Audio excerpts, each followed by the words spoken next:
이렇게 램프 스위치가 있지. 이거는 그 브레이크를 밟는 동시에 이제 브레이크 등이 켜지게 해주는 스위치.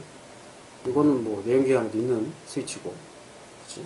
이 스트로크 센서 요게 이걸 딱 누르는 순간 여기 스위치가 딱 끊어지면서 바로 브레이크 등이 켜지는 거야. 이게 조금이라도 누르면 스위치가 작동을 하니까 스위치가 이렇게 올라오는 순간 꺼지지. 이렇게 딱 닿으면 꺼지고 밟는 순간 켜지게. 노말 오픈 상태. 그래서 이렇게 올라와서 딱 누르면 브레이크 등이 꺼지는 거지.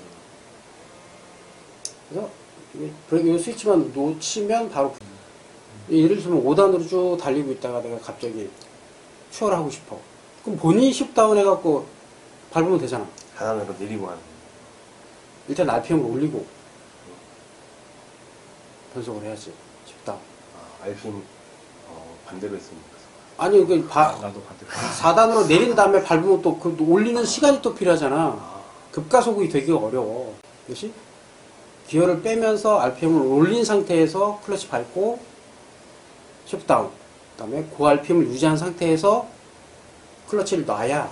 그래 봐봐, 쉬프트 다운 했기 때문에 더 높은 RPM이 필요하다 이거야. 내 말은 이해돼? 쉬프트 다운을 해서 그 속도를 하기만 해도 하려고만 해도, 예를 들어 시속 100km로 달리고 있어. 5단으로 시속 100km로 5단 기어로 다닌다 그러면 RPM 수동 기어에서 RPM 얼마야? 2,500 정도 나와. 근데 4단으로 내리면 더 올라가야 그 스피드가 나올 거 아니야. 그러네요. 근데 기가 커지니까 기가 커지니까 커지니까 같은 RPM을 내려면 엔진이 더 올라야지. 그치. 그 상태에서 그냥 쉬프트 다운만 해버리면 속도가 준다고. 의미가 없네요. 그치. 그러니까 RPM을 더 올린 상태에서 쉬프트 다운을 해야 탁 치고 나간다는 얘기지, 이게. 보통 운전은 남성들이 했기 때문에 그 스티어링 휠 아래, 바로 아래, 거기에 그 에어 벤트가 있었어.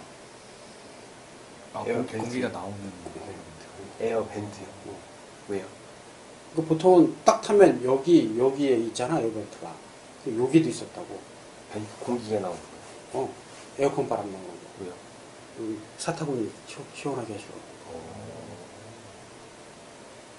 굉장히 좋은 아이디어 아니야?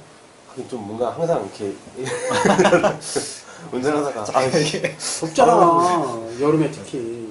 그래서 에어벤트가 거의 스티어링 휠 바로 아래 여기 조그만 게 있었어. 그래서 이렇게 해서 딱 여기 딱 시원하게 해주는. 얼마나 좋아. 저는 항상 에어컨 틀 때 다리만 하게 하거든요. 다리 막 나만 그런 게 아니야. 근데 그게 어느 순간 없어져 버렸어. 아, 그러게요. 그리고 심지어 요즘에 나오는 최신형 에어백은 당연히 뭐 커튼 뭐 이런 건 다 있고, 이게 운전자와 동승자 사이에도 여기도 에어백이 터져 이렇게. 둘이 부딪히지 말라고. 이게 서로 부딪히지 않고 다칠까봐 그것까지도 터지더라고요. 진짜 많이 좋아졌어. 근데 그게 늘어나면 늘어날수록 이제 차량 가격이 이제 또 올라가니까. 그러니까 반복해서 같은 움직임을 계속 움직이긴 하는데 이게 똑같은 움직임이 아니잖아. 그래서 중간중간에 구분을 그치. 그래서 나는 반복해서 움직이는 그 움직임 안에 구분하기 위한 동작으로 행정을이라는 말을 쓰는 거지. 그러면 자동차 브레이크 페달의 행정은 도대체 뭐냐? 또 걔도 똑같아. 브레이크 페달도 눌렀다가 놨다가 똑같지. 눌렀다 놨다. 엑셀 페달도 눌렀다 놨다 똑같아. 같은 구간을 계속 반복해서 움직인단 말이야. 그럼 어느 정도 밟았을 때 어느 정도 내가 대응을 할 것이냐를 인식을 해야 센서로 구분을 해서 브레이크 페달을 잡지.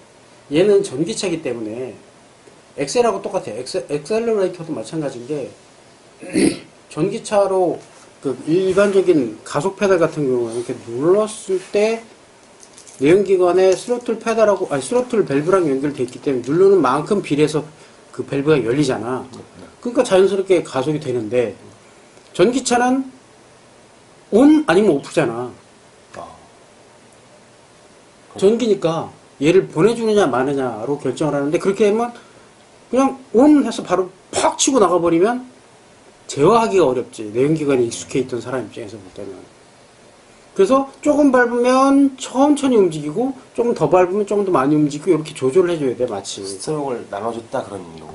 그럼 브레이크도 마찬가지인 게, 내가 조금 밟았을 때는 브레이크에 조금 걸리고 많이 밟으면 많이 이렇게 센싱을 해줘야 되는 거야. 어느 정도 왔다 갔다 했는지. 그럼 브레이크를 밟은 정도를 인식하는 센서라고 보면 되지. 구분해 주는 거거든요. 원래는 0, 1, 0, 1로만 나타났어야 하는 브레이크 동작이 그렇게 하면은 너가 운전하기 힘드니까 우리가 구분 나눠준 거야. 그러니까 어느 정도 밟았을 때를 0으로 볼 거냐를 또 제로 세팅 해줘야 되는 거죠. 뗐다 붙였을 때 센서를 교정해줘야 되는 거야. 저속으로 달리는 차들, 이런 차들은 그 풋브레이크의 페달이 바로 그게 밟으면 가고 놓으면 브레이크 걸리는 거지. 원페달로 되게. 아. 그러니까 그 회생제동을 그렇게 역할로 브레이크를 쓰잖아. 이건 좀 신기하네. 디스크 브레이크가 없다는 건. 그 밟으면 가다가 이렇게 내리면 쭉 놓는 순간 속도를 줄어. 그러다가 완전 놓으면 그냥 서버리는 거야.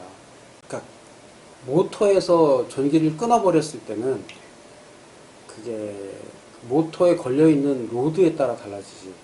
같이 예를 들면 뭐 무거운 게 부착이다 같이 돌고 있다 그러면 모터가 서도 얘는 계속 돌려고 하겠지. 관성이 있으니까. 자동차 같은 경우는 이제 모터가 있다 해도 전체 무게가 있으니까 어느 정도는 가겠지. 가려는 관성에 의해서. 근데 이제 어떤 방식으로 내연기관처럼 밟을 때마다 바로 디스크를 잡아버리면 이게 낭비니까 회생제동 기능도 써야 하잖아. 그러니까 회생제동 기능을 어느 정도 부여할 것이냐를 결정하는 게 1차적인 목적이라고 보는 거지. 회생제동 기능을. 근데 그걸 이해하려면 모터가 회생제동에 들어갔을 때 어떻게 브레이킹 기능이 되는지를 네가 이해해야 되잖아. 이거 지지난 시간에 했는데. 근데 뭐 그건 알죠. 디스크 처음 이게 런아웃이 될 정도면 좋아하시죠. 아니 이제 이렇게 이제 보통은 이런 게 의미가 없는 게 처음 봤어요. 이게 런아웃이 될 정도면 자동차가 주행할 때 엄청난 진동이 올 거라고. 이게 거의 사고 차량 아니고. 그렇지. 처음 봤어요. 어딘가 부딪히거나 이래서 이게 깨졌으면 바로 교체이기 때문에 이런 걸 점검할 이유는 없어. 보통 일상에서는. 원칙은 이렇게 해라 이렇게 얘기를 하지만 이게 만약에 디스크가 런아웃 됐다?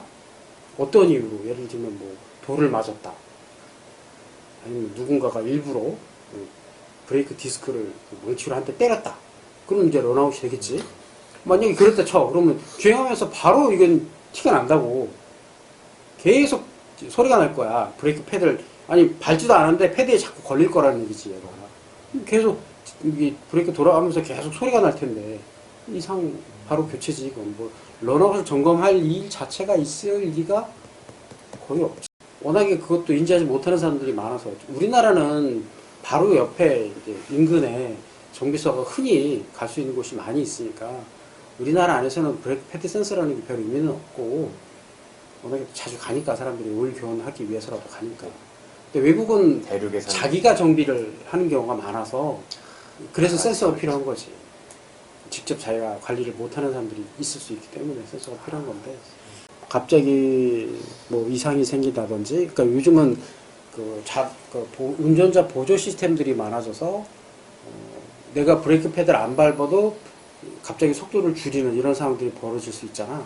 그럴 때도 브레이크 등이 들어오고, 또 그냥 브레이크가 아니라 그 브레이크를 내가 밟을 때, 그럴 때는 그냥 불만 켜지는 게 아니라 블링커, 깜빡깜빡 이렇게 해도 들어와. 브레이크 등이.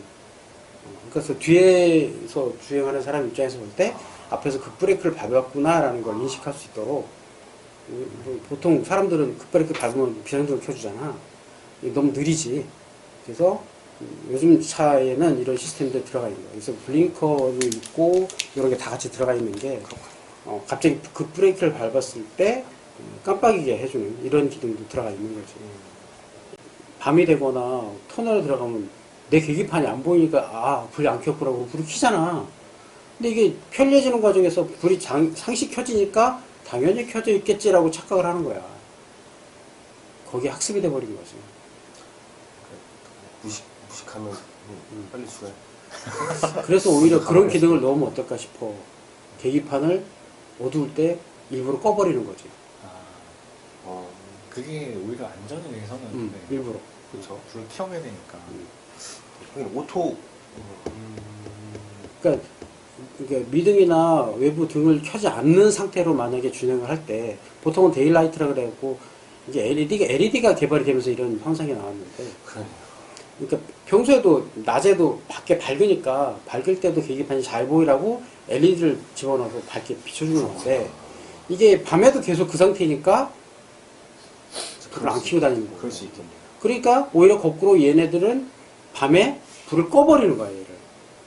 그러면 이제 의식적으로 킬 수 있게끔 이렇게 만들어주면 차라리 오토로 해놓고 다니면 좋을 텐데, 이게